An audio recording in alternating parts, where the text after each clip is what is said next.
Hi, I thought it might be worth just showing how we can take a pristine out of the box Plant Industrials liveried MDO and create something a little bit more realistic in just a couple of steps. So here we are at the workbench and in front of me I have 3 of the MDO wagons, and I'm just going to talk a little bit first about materials we're going to be using. I do use an airbrush myself to finish things off, but actually a lot of the work is done with just a wash and some detailed painting. So a word about colours. I've got a takeaway pot that I use as a palette here, and a reasonably large but old brush for applying the wash. I make all my own washes, and I use these 2 colours, Humbrol Matte 98, which is called Chocolate, and Humbrol Matte 33, obviously matte black. And towards the end, if you want to bring sort of metal edges to life, you can use a bit of metallic 53, which is a gunmetal. You can dry brush that. So let's take a look. The first here is a fresh out of the box wagon. Our wagons come in packs of 3, each with an individual number, and a well applied, almost matte, dual satin finish. And it's a really quality wagon. All I've done to this one so far is removed the tension couplings. That's just 4 screws, and fitted the chains that's supplied in the box, the instanter chains. The brake gear on this wagon is absolutely superb. I mean, it blows anything else I've seen out of the water in terms of the quality and the finesse of some of these linkages. So yeah, really, really impressive right out of the box. What I really like, and you can't quite see it here, but on the floor there's an extra set of holes. So if you did model in EM or P4, it's a simple case, well, relatively simple case to re-gauge them, pop in some new wheels, and then actually just re-space your brake gear in the holes provided. So super thinking through there by the manufacturer. So yeah, that's an out of the box fresh model. This second one here, I've applied the Plant Industrials water slide decals over. So for anyone who purchases more than 1 box, we supply a set of custom water slide number patches. Effectively, it's a black transfer with the white numbers on, and it just goes straight over the existing. You just cut it out and apply it straight over the existing one, and that's all I've done here. So I've just used a decal setting solution, but nothing else. I've not required any varnish or anything. It's gone well over the original. I've also fitted for internal use here. That's just something off one of my spare decal sheets from when we've been developing transfers, but there's something similar on, I think it's PIC 001, the white industrial transfers. I mean, you could go to town, you could use a black transfer over the orange panels, you could even add National Coal Board or British Steel or whatever sort of industry you're thinking of representing, and we provide some of those in our sets. Yeah, so taking that one stage further then, here we've got a weathered example, and this is a combination of effectively 4 stages. Start by a wash, then apply some micro painting, and you can see some of that here, some of the rust and streaks and things, and I'll show you how to do that. And then what I've done is I personally have airbrushed it, which softens some of the edges, but that's not strictly necessary. And then the final step, which I haven't done to this one, is you can actually dry brush some of the metal edges like the door bangers and things like that. So we will talk ourselves through some of those. What I've also done is the inside. And if you can see here, there's like a tide mark of where the coal comes up to. So that's effectively a wash inside, and then whilst the wash is wet, mix in a slightly lighter colour, and then stipple that on in a sort of rough action, which kind of gives that scuffed effect. I'm not sure how well that's coming out on camera. Anyway, there we go. So without further ado, let's take a look.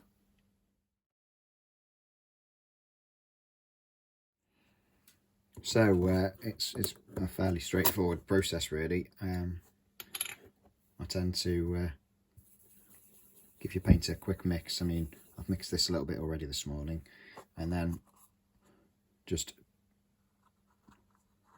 pop an amount onto your whatever you're using as a palette. Brush it clean, right? I tend to pop the lids straight back on. So that was the matte 33, the matte black. This is matte chocolate. I don't know why it's called chocolate. It's probably one of my favourite weathering colours. It's a really nice sort of grey brown. You can get great effects with it if you apply it, as in you don't mix it with the black and then apply it in a wash. Some of the matting agent often separates, leaves a sort of white powdery, almost earth-like effect, which is quite nice. So the same thing again. And there. Okay. Clean the paint off my handy stirring stroke paintbrush. Right, lid on.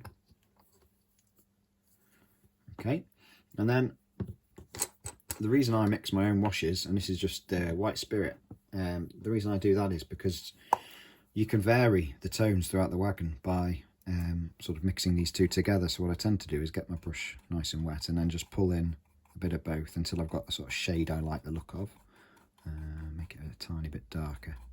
And I'm going to start with the chassis first, so we're going to go dark about this sort of shade, okay? And then that is effectively just liberally applied to all the surfaces of the chassis. And we'll come back in a second and just check everything's working as it should. We've not gunged anything up.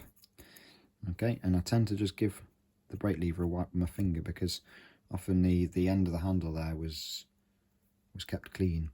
It's also worth, I'm just going to move that out of the way, it's also worth taking a bit and perhaps making it a little bit lighter here, but also dropping some onto the surface of the disc of the wheel, which tones them down. They're nicely blackened, but they do catch the light, so we'll do that. And I tend to do the back surface of them as well. So when we turn it over, we'll do the other side, obviously. And because Accurascale have done a really great job on the finish here, the actual finish of the brake rigging in sort of satin black doesn't catch the eye. Sometimes you need to paint the back of all these underneath here, but we won't need to do that today. Okay, so then moving on to the body. If you're, I'm applying it on this side over some Planet Industrials transfers, there's a risk when using these that you can lift the wax-based ink off if using a white spirit. So what I'm going to do is I'll do that one last and I'll be very careful with that. But over the standard paint finish, you've got nothing to worry about. I tend to apply it a panel at a time. Like so. And this is a similar colour to the one I used on the chassis. All I've done is popped in a little bit more of the chocolate. Okay, all right, so you see I'm going to be a bit gentler there, right, and then we pick up the framing at the end like this. You've got to be careful when you're doing a whole wagon that you don't get it, letting it dry over the end, if you like, and then it's visible on the next side. So then all I'm going to do is just run a cloth over it, just pull some of that away. Right, just in a vertical motion. And this isn't a precision weathering job, this is the sort of thing you do when you've got hundreds of wagons to do. So as you can see, I've just pulled that and it's lifted the L, so I'm just going to gently dab that one now, and that'll be fine. There we go. So what we'll do is we'll then leave that to dry, and we'll come back to that and add some extra finish shortly.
So I've left these for an hour or so just to hard enough to handle again. You know, they're still a little bit damp inside, but that's okay for now. What I'm going to do now is I've added some more Humbrol 98 and 33, so that's matte chocolate and matte black. And I'm not going to water these down as much, and I've also got a much smaller brush, because what I'm going to do now is begin to add some detail, I call it micro painting, I suppose you'd call it weathering still really. And I'm going to pick out spots where you see a rust accumulation, or just a dirt and coal dust accumulation on the prototype. So the best thing here to do is go and have a look at as many prototype photos. It doesn't have to be the exact type of wagon, it just needs to be relatively similar, and work from photos, and try not to make any wagon exactly the same as any other. So I'm just going to add in here along the bottom of the doors. You know, the factory spent a long time trying to get that orange paint on the chassis there, but we're going to paint straight over it, because in the photos of all the wagons at Grimethorpe, which is of course where we took inspiration from, that's not visible at all. So right, and I'm going to just go along this strapping here across the bottom of the door. I'm just using a gentle stabbing action with my brush, which gives a slight rough edge to the paint. If you were depicting fresh rust, you'd use more of an orange, but we're aiming for sort of an in-service look with these wagons, and if you make them stand out too much, then you lose something of the effect. So, okay. Again on this door, the same thing. Perhaps stretched up the strap a bit there.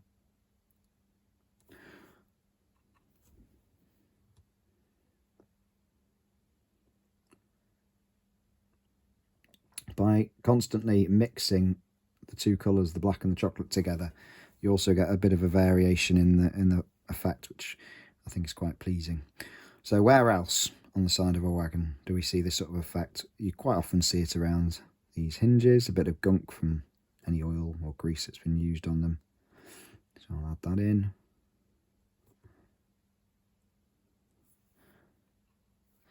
And then it's up to you from here. I mean, what I quite like doing is adding dents and scratches. So let's add a sort of scratch across here. Never make anything horizontal. I know it just doesn't look right. So I'm going to start and just paint on sort of scratch there. And here, I think I'm going to just mix a little bit more brown so it shows up. I'm going to add on some patches of rust. What I'm going to do with those is I'm going to let these dry for about a couple of minutes, and they'll start to harden up. And then you can use the just some plain white spirit in a brush and brush it down. Add a bit more of the brown in, and add perhaps a couple of spots of rust along there. A pattern of them around here, I'm going to say. And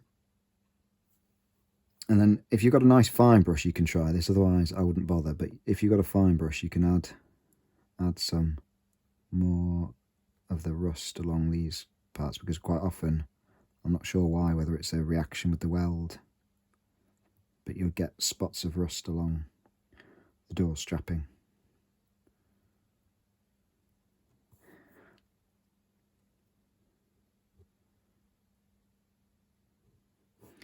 Okay, and then if you imagine this drops down and hits this banger, where's the banger rub? You know, so we're going to add a bit of damage to the paint and wear there. Okay. Now, hopefully you can see why I call it micro painting, because effectively we're just adding a tiny quantity of paint really here. Okay. Now, whilst I'm on this edge, it's also worth adding some sort of missing paint to the edges of the top of the wagon.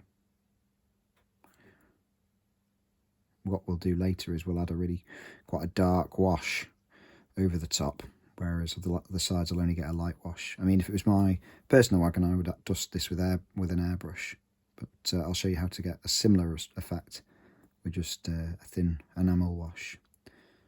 Okay. Okay, so there's one side. I'm just going to mention the end with the door, because this needs to be treated a tiny bit more white spirit on my brush just to thin the paint a bit. This needs to be treated differently to the other end because of the effectively you get a lot of coal dust collecting on these flat surfaces around here, so I actually paint those solidly with the rusty brown black colour.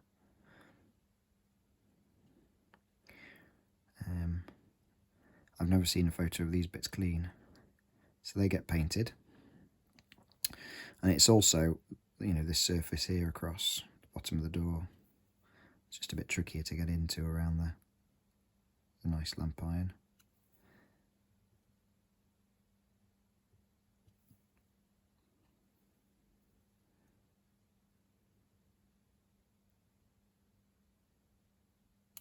Okay, I've gone over the edge here a bit, but it's not a problem. We can, any mistakes like this can either be just wiped off, it's enamel paint after all, with some white spirit, or convert them into extra bits of wear or rust. So I'm just going to add some micro painted spots of decay to the ends here. Right, and then probably 1 or 2 splodges in here. I don't know why, whether this bit just got more hammered than the rest. So 1 or 2 along the edges here as well.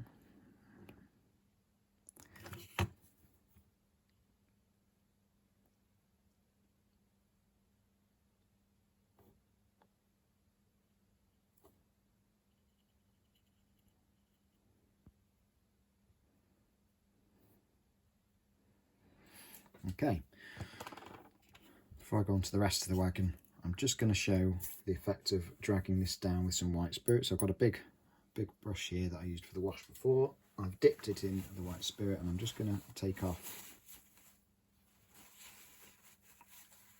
So it's damp, but not sopping. Moistened, you might say, I suppose.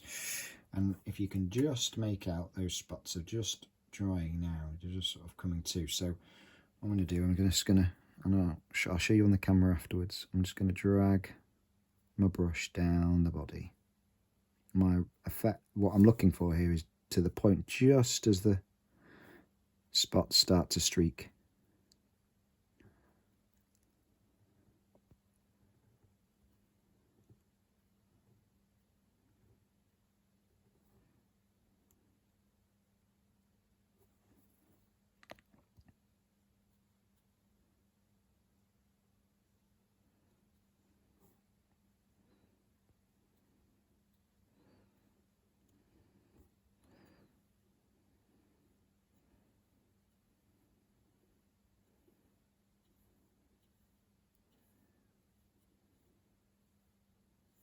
Okay, so it looks a bit of a mess at the minute, but you can just see there the reflection of the streaks showing.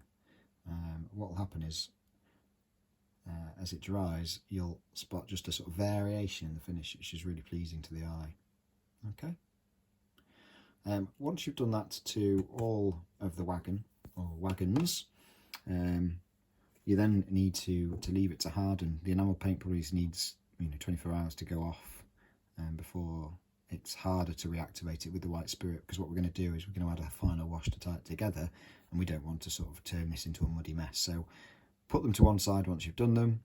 Perhaps this is a job worth spread over a week of evenings of modelling, which is what I quite like doing, this sort of thing. And then what we'll do next is we'll apply a wash to start getting closer to this sort of finish.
So what I'm doing here is I'm mixing up a thin wash to go over the existing weathering, and the key here is to really move quite quickly.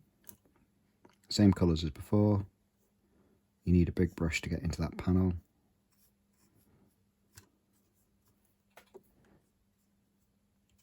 You don't want to disturb any of the wash you've previously added. And what I tend to do is then just leave that, set that to a side for a few minutes.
So the last step is going to be a dry brush, and what effectively dry brushing means is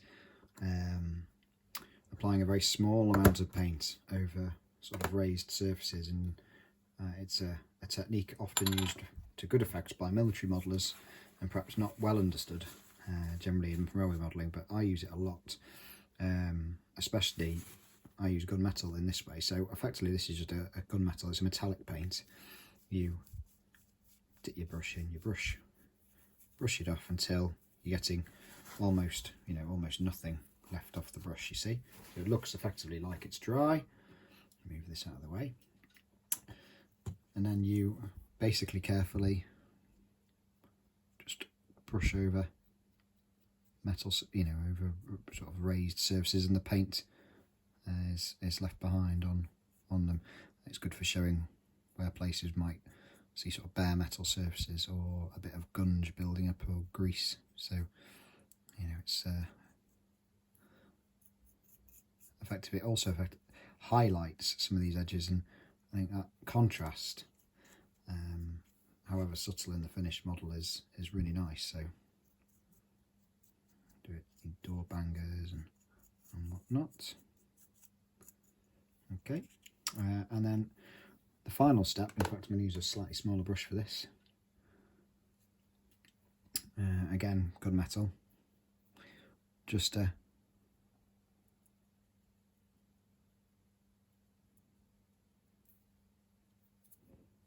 build up on the buffers.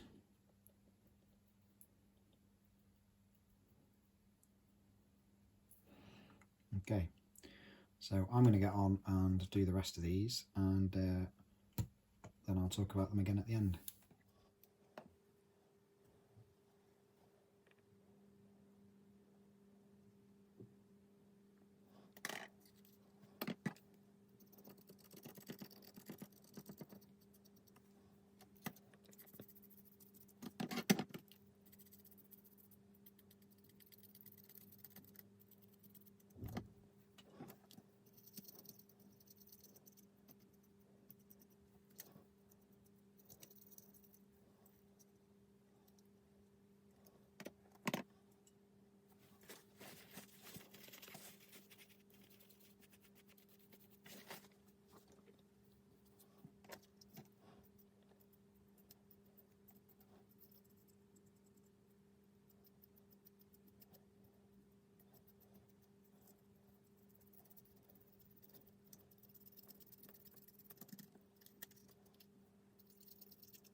So there we have them. I'd challenge you to tell the difference really between the airbrushed wagon and the wagons that have only had a wash. This is the airbrushed wagon, these two have only had a wash. One final step, if you've got anything similar, what I've got here is some weathering powder, black weathering powder, other brands available. By adding some of this inside the wagon, you can get the impression of, I'm just looking for a suitable brush to apply it with, here we go. You can get sort of the impression of like the leftover and remains of a load inside. You don't need to go overboard. Even better if you've got some real coal or coal load, you know, a few spots of PVA glue in the corners, and then shake some coal around inside, you'll get, you know, the even better impression of the remains of a load. So there we go. Okay, you can see that in there. Okay, so hopefully that's given you some ideas and methods to try on your own. We'd love to see what you get up to and how you get on. By all means, share them with us, and yeah, good luck.